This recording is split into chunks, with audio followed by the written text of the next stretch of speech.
Allora, mi trovo di nuovo qui al poligono Long Range Shooting di Roma, dove, se lo sapete, si può sparare fino a ben 600 yard, perché oggi il mio amico Riccardo ha portato una stupenda Tikka Ace Target in 308.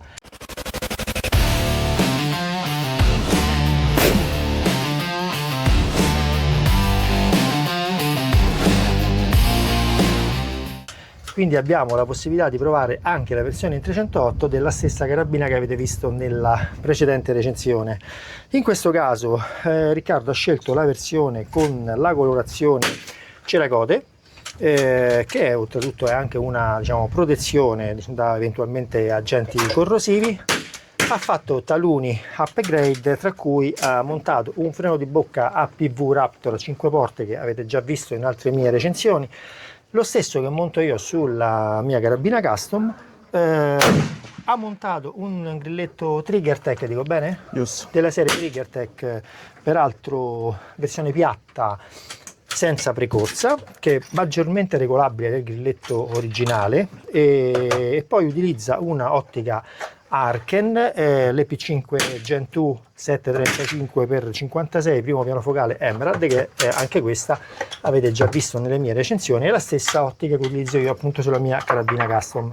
Come già detto nell'altra recensione, dove abbiamo recensito la 6,5 Creedmoor, calciatura completamente regolabile, pugnatura regolabile, caricatore proprietario da 10 colpi, Riccardo, dico sì, bene? 10 colpi. Da 10 colpi, e otturatore super fluido, azione super fluida. A proposito, il mio amico Riccardo ha anche montato due pesi della baliste per aumentare un po' il bilanciamento, il peso generale della struttura, perché comunque lo chassis fornito è metallico ma non è particolarmente pesante, quindi è una carabina che ben si adatta un po' a tutti i tipi di usi, dal PRS all'NRL Hunter. Ovviamente, se vogliamo renderla più stabile, basta aggiungere gli agganci M-Lock di cui dispone dei pesi che possono addirittura andare all'interno o anche sotto. E poi c'è il ben collaudato bipiede Shadow della Laudere, che anche questa avete visto nelle mie recensioni, che devo dire ha trovato un bel successo tra il pubblico, perché comunque prezzo prestazioni molto molto buone con le sue gambe in carbonio. Riccardo già spara da un po' a 600 yard su bersaglio elettronico, devo dire con risultati molto molto buoni. Utilizza una munizione ricaricata, dico bene? Impressioni di tiro? Guarda, per me questa carabina è un'ottima carabina, ha una rosata incredibile,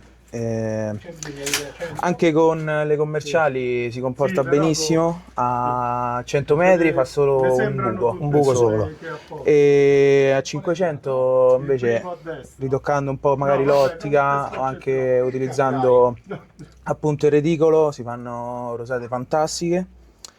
È una carabina incredibile. Ottimo, ottimo. Quindi voglio dire, continua il successo e l'apprezzamento del pubblico da parte della Tikka. Vabbè, non ci aspettavamo di meno, perché quando diciamo nomi come Tikka, insomma, diciamo che è un po' tutto già scontato. Così, per curiosità, come ti trovi con la nostra Arken? Incredibile. Meglio, okay. Si vede perfetto, full HD praticamente, 4K. Perfetto, vi ricordo che la Arken utilizza delle lenti HD, quindi con dei trattamenti speciali che le rendono ulteriormente nitide e definite, proprio un'ottica che nasce per il tiro a lunga distanza, reticolo tattico, albero di Natale, torrette in Emerald, tubo da 34, grande escursione di click disponibili, quindi insomma zero stop, tutto quello che si vuole desiderare da un'ottica la troviamo sull'Arken. Anche questa offerta ad un prezzo, diciamo, sul mercato italiano almeno direi eccezionale, perché se non sbaglio siamo intorno alle 700 euro, 750, insomma sotto le 800 euro, quindi un prezzo al quale normalmente troviamo ottiche, diciamo, di medio livello, che non offrono prestazioni poi, diciamo, così speciali. In questo caso quest'ottica invece, diciamo, ha delle prestazioni che probabilmente potrebbe costare, diciamo, di più per quello che rende, ma noi siamo contenti che il prezzo di mercato sia questo. Ok, Riccardo, niente, adesso ovviamente ti chiederò di sparare qualche colpo, perché sono curioso, anche perché il 308 l'ho lasciato da un po' di tempo, chi mi segue lo sa, avevo la Sabatti Tattica Levo, avevo la Ruger, sono passato al 6,5 Creedmoor, quindi sono curioso di sentire un po' come si comporta il 308 su questa carabina così upgradata come l'avete fatta, che devo dire spettacolare, cioè vederla tanta roba. Allora, molto gentilmente mi fanno fare qualche tiro di prova, quindi proviamo.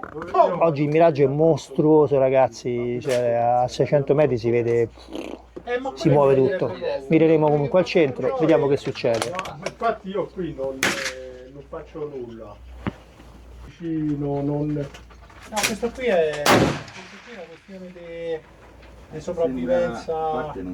Questa è più carica, quindi magari... Devo compensare un po' il vento, perché in effetti abbiamo vento da sinistra, lo vediamo dalle bandiere. Loro vengono trasferiti. Esatto. Poi la cosa divertente è che Compensiamo un po', la quota è giusta perché siamo là, per quanto si può, lui fa i turni con me, no? diciamo, calcolando che l'immagine, ripeto, è completamente in movimento. Ok.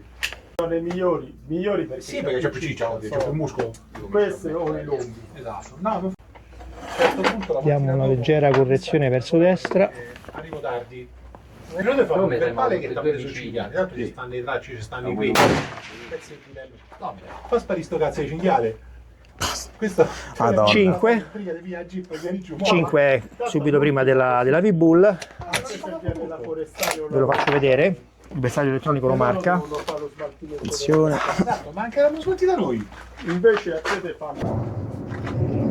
Quindi ok, quello marcato è il colpo sparato, come vedete siamo sul 5, c'è da correggere ancora un po' il vento, le bandiere, magari lo sentite anche in telecamera, vi faccio vedere le bandiere, ok, e soprattutto laggiù, ripeto, vedere a cui quello a cui si spara, che è una mouche, praticamente non è assolutamente facile oggi.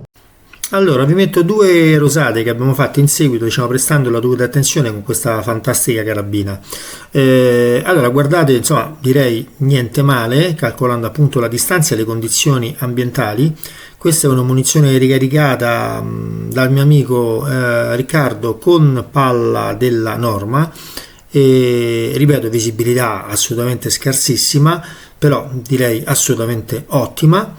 La prossima che vediamo invece è con una palla della Sierra, e anche questa direi bellissima, tranne un colpo in alto e uno in basso che sono sicuramente molto probabilmente errori del tiratore, potrebbero anche essere problemi, diciamo, nella ricarica della munizione, ma io credo più un errore nostro, perché ripeto, l'immagine era praticamente in movimento nel nostro mirino e l'ottica non è sicuramente un'ottica da F-Class, quindi questo dimostra le grandi prestazioni di questa carabina.